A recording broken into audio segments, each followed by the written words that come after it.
Will it be house number one here in Magherafelt? A modern take on Georgian graciousness, boasting its own 21st century eco-rebrand of Jane Austen-esque parkland. The property and grounds are a work in progress and always will be, according to the owners, Adrian and Ursula Booth, whose joint passion is historic buildings. Work began in 1993 on a small budget, and what started out at 3,000 square feet is now over 9,000 and growing. Huge financial sacrifices were made over the years as cheaper materials were replaced and upgraded, such as the recently installed wooden window frames. The fireplaces, furniture, floorboards and staircase are all salvaged for an authentic period grandeur. And what was once wasteland has been sensitively transformed with a wetlands area, garden walks and a courtyard, complete with its own clock tower. When did you fall in love with this particular house type? Before we get married, out driving along, spied one of a similar design. 5-bay, hip roof, wide soffit and a nice entrance, and I thought, that's the house for us. He's got all the lines, hasn't he? Was that his chat up? 5-bay, wide soffit. No.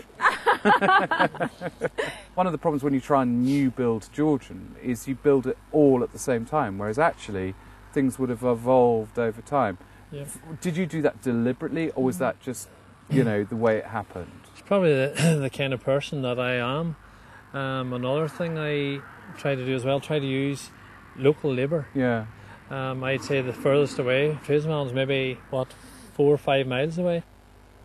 There's something very idyllic about things like the picket fence round the side. Our little picket fence was from a practical point of view because Jonathan wasn't even one when we actually moved here. He would have climbed out if anything else. If it hadn't been pointed at the top, he'd have been over it. But I love the fact that you've actually turned over a completely new leaf. And in fact, upstairs, you've decided to go quite boutique hotel. Yeah, absolutely. But I think for me, the most important thing is it's our family home. Yeah, it is very much about being the heart of the family. It's about being comfortable, protected, Absolutely. safe, Absolutely. but terribly, terribly pretty.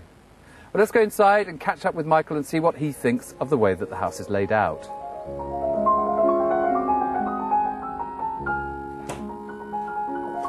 Oh, there you are. You look very at home here. I am, yes. A very comfortable room, very, very homely.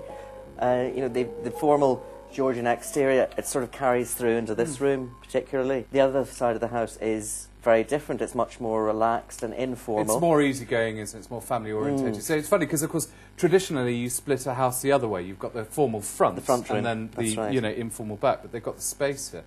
They've got some nice pieces of furniture they've gathered over the years.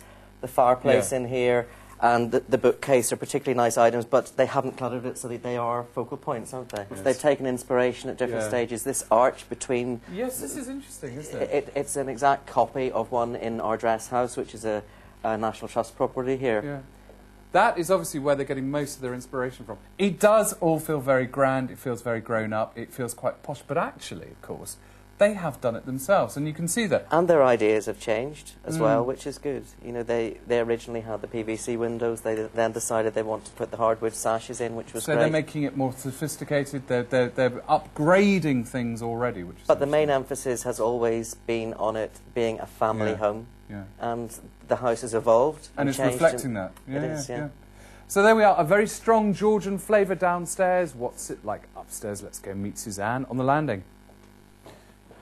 I think one of the things that Adrian and Ursula have really got right is the sentiment of a Georgian house. It smells like a Georgian house. It sounds like a Georgian house, doesn't it? Well, they did a lot of research. They went to a lot of National Trust buildings, and they saw the house they wanted a long, long time ago, and they've been building ever since. And collecting, they collected this. Beautiful, beautiful staircase, which is all reclaimed from a parochial house. But also, of course, I mean, this is Victorian. It's not, they've got the confidence to actually step outside Georgian. Exactly. To make it feel more organic, to make it feel more easygoing. Yeah. What about the floor? Because I think the floor is The very floor is key. reclaimed from an old army barracks. The lanterns are Victorian, and then you have this very simple cornice, which I think is really breaking away from the Georgian feel of the house. It does, in fact, feel quite modern. Yeah, and leads very well into the new part of the house. So this is really where the old ends and the new begins. Oh, look at this. Quite dramatically, you Look will at be, this. yes. Wow. Yes, this is pure, unadulterated glamour here. It really. is, isn't it, just? It's just like a boutique hotel. I think one of the things that I'm getting an enormous amount of enjoyment from with this house is the fact that it's not set in aspect. It's growing, it's organic, it's changing, it's updating. It is with them as they're learning, but there is something very restrained about the colour palette downstairs, and you come up here, so bold. It's gone very jazz hands. Absolutely. This fascinates me, this idea of an old new build and a new build. It's how it works from the outside. I'm going to go and find out how the two bits actually bolt together.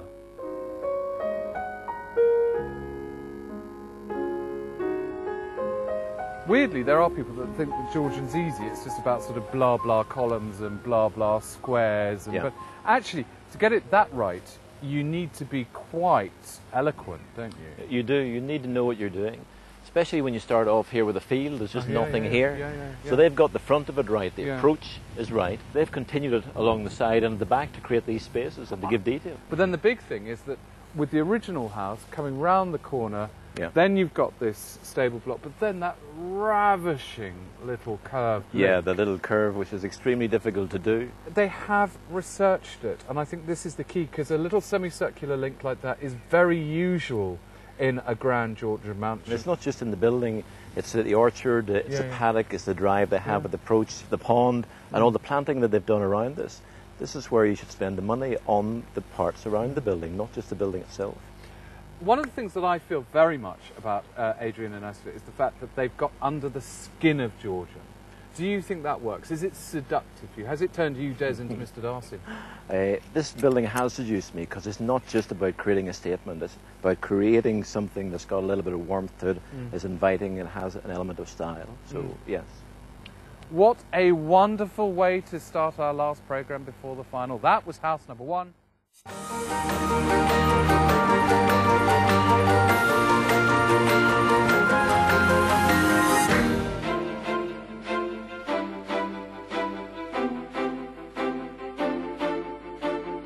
So our penultimate show has thrown up some very interesting contenders for the final.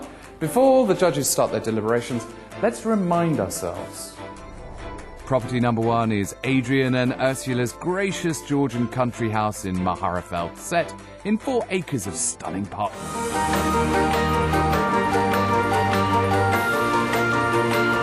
House number 1, which is the Georgian country house in Magherafelt.